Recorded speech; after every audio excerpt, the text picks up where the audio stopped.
lo largo de 20 años he venido escribiendo estos ensayos, yendo a conferencias, publicándolo, haciendo diferentes versiones. Y cuando sometí el libro, lo presenté a la editorial Bonó, el consejo editorial lo leyó, le gustó y lo aprobó.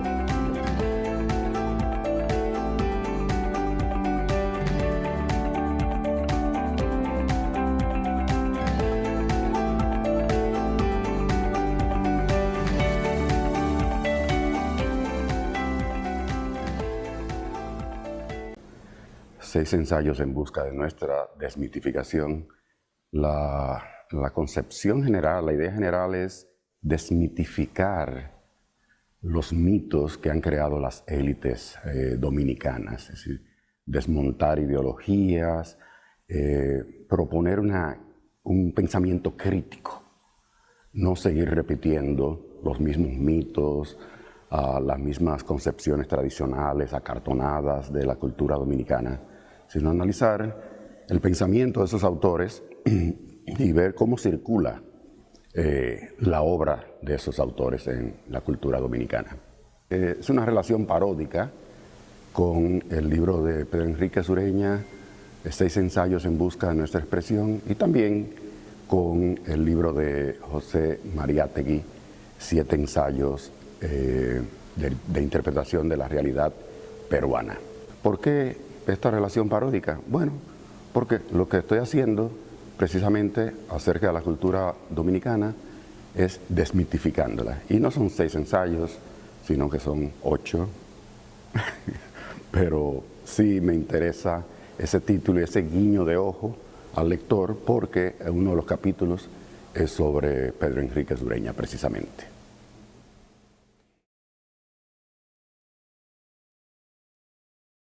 Me gusta ese concepto porque es como una esfera de ideología donde circulan una serie de discursos del poder de un grupo. Todo aquel que no se adscriba a ese pensamiento único está fuera de esa ideosfera, está excluido, hay una exclusión. Precisamente ahora en el caso de la Academia Dominicana de la Historia, ahí es un buen ejemplo donde hay una ideosfera y se lucha esa batalla entre los historiadores dominicanos, ¿no? ¿Quién pertenece y quién no pertenece? ¿Quién tiene la verdad? ¿Quién no la tiene? ¿No? Entonces, en diferentes instancias de la cultura dominicana se van formando así ideosferas diferentes.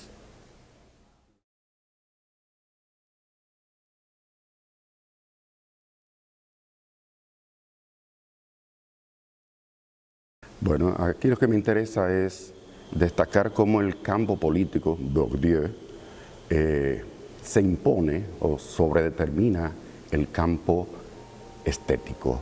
Cómo se ha formado una especie de mafia o AMPA cultural en República Dominicana, hablando de ideosfera, por supuesto, cómo el Ministerio de Cultura determina quiénes pertenecen a la cultura dominicana y quiénes no, quiénes son buenos escritores y quiénes no. Es decir, hay una sobredeterminación de ese campo político en lo estético en República Dominicana.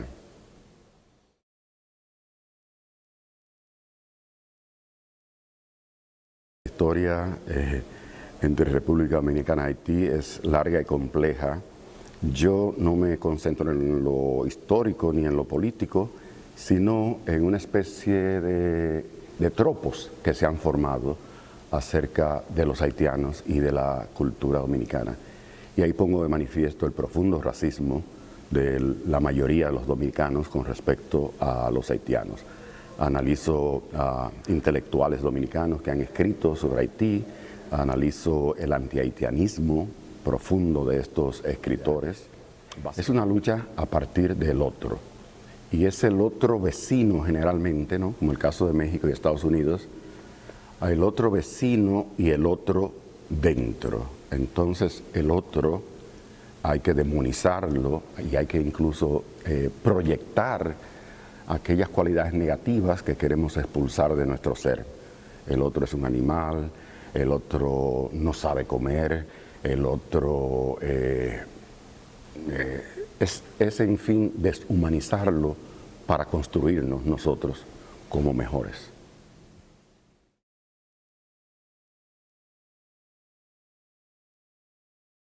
Me interesa mucho Liborio Mateo como Mesías dominicano. Es una figura sumamente interesante, importante. Lo que más me interesa sobre Liborio Mateo es la resistencia política que opuso y lo que yo llamo resistencia semiótica también a la cultura oficial dominicana, ¿no? De nuevo, Liborio Mateo, como dominicano, era un otro dentro. Fue demonizado, se le asociaba con Satanás. Algunos estamentos de la Iglesia Católica lo atacó fuertemente porque no aceptaba ese sincretismo religioso de Liborio Mateo. Entonces, esa resistencia semiótica, una resistencia de signos contra la cultura oficial dominicana, básicamente.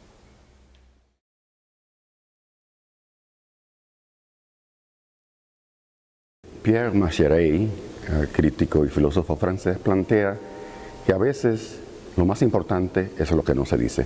Creo que también Juan Bosch lo dijo en una ocasión, que en política lo más importante es lo que no se dice. Entonces, en Pedro Enrique Ureña, en la obra de Pedro Enrique Ureña, hay unos silencios con respecto a ciertos aspectos culturales y políticos. Pero lo que no se dice, no podemos pretender que uno lo diga todo. Lo que no se dice es algo que está ahí, que está muy cerca, que está rozando lo que se dice, pero no se dice. Me interesa de Pedro Enrique Ureña cómo ha circulado su obra entre los dominicanos, cómo muchos intelectuales dominicanos han fetichizado su obra, la han convertido en una especie a veces de tótem, donde si tú posees el nombre, tú posees las cualidades del escritor. Y obviamente ha sido utilizado políticamente para escalar y obtener prebendas, canonjías, ventajas, porque él junto a Pedro Mir y a Juan Bosch forman lo que yo llamo el triunvirato de las letras dominicanas. Es decir, son aquellos que se pueden usar políticamente, sus discursos se manejan políticamente. No interesa mucho el estudio, el conocimiento y la verdad de lo que hay en las obras de estos autores.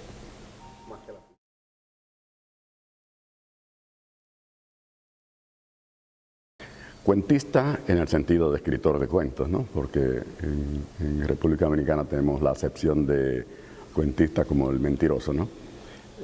Yo tomo a Walter Benjamin, que habla de Leskoff, el último cuentista, en el sentido de que el cuentista del siglo XIX y principio del siglo XX era el portador de una sabiduría, era el maestro, bueno, de hecho, a Bosch se le llama el profesor, ¿no?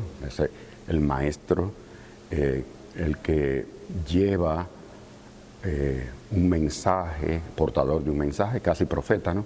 Portador de un mensaje al pueblo, etcétera, etcétera. Entonces, a diferencia del cuentista moderno, que es el cuentista literario, ¿no? Estamos hablando de Borges o Julio Cortázar, Juan Bosch fue uno de los últimos cuentistas en Latinoamérica.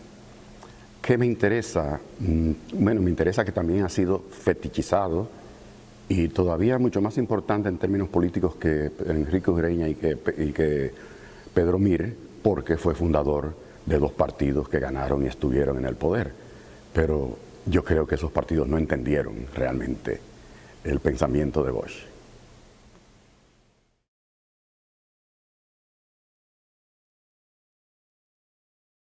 ¿Cómo se construye un poeta? Aquí estamos hablando del ethos, básicamente, ¿no? Tendemos a pensar solamente en el texto, pero no en el autor, cómo el autor construye una imagen de sí mismo y los demás también ayudan a construir una imagen de ese autor. Entonces, el uso político que se le dio a Pedro Mir fue construirlo como poeta nacional nombrado por el Congreso.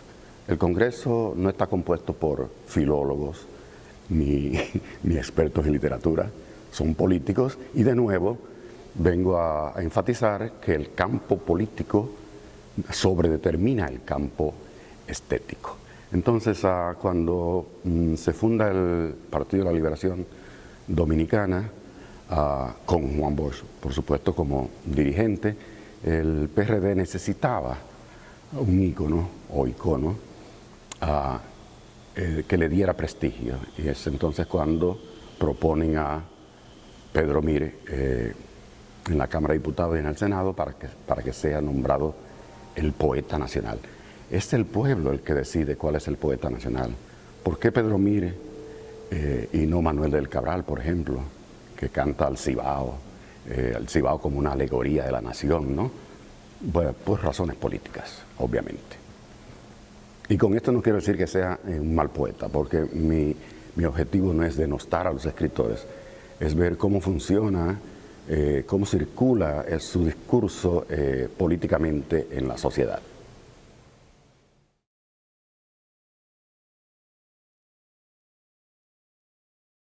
La novela de Julia Álvarez, En el tiempo de las mariposas, pone a República Dominicana en el mapa literario. Publicada en inglés originalmente, después traducida al español, varias traducciones, 2 películas, En el tiempo de las mariposas de Mariano Barroso y Trópico de sangre de Juan de Lancer. Luego obras de teatro,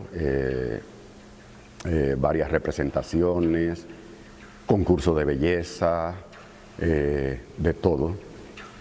Ha habido una mercantilización de la memoria histórica. Y lo que planteo en este capítulo es que la mercantilización no recupera la memoria política, el cuerpo político de las hermanas Mirabal, sino que se convierte en un objeto, en una mercancía de consumo, y que no llega a superar el duelo de la muerte de las Mirabal, sino que lo convierte en nostalgia, en términos freudianos, por supuesto. De hecho, en algunas partes de la novela de Julia Álvarez, las hermanas Mirabal son politizadas, no estetizadas ni idealizadas, sino que se las presenta políticamente, en algunas secciones de la novela, no en toda la novela.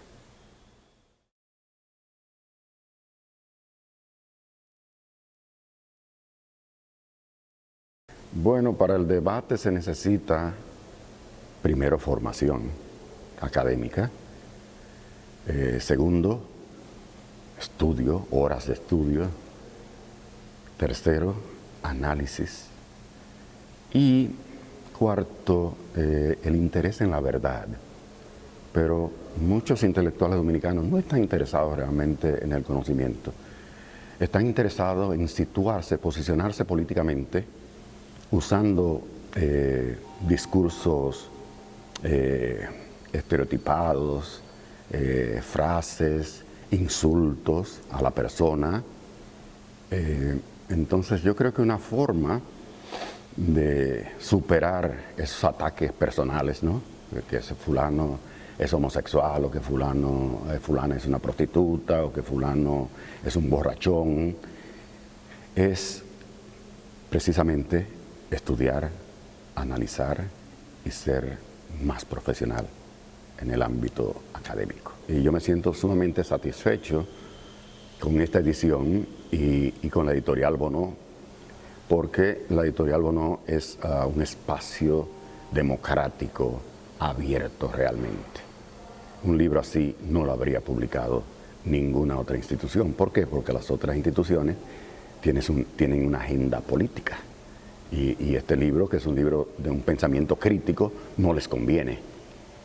Un libro así, por ejemplo, no lo habría publicado el Ministerio de Cultura, pero sí la editorial Bonó.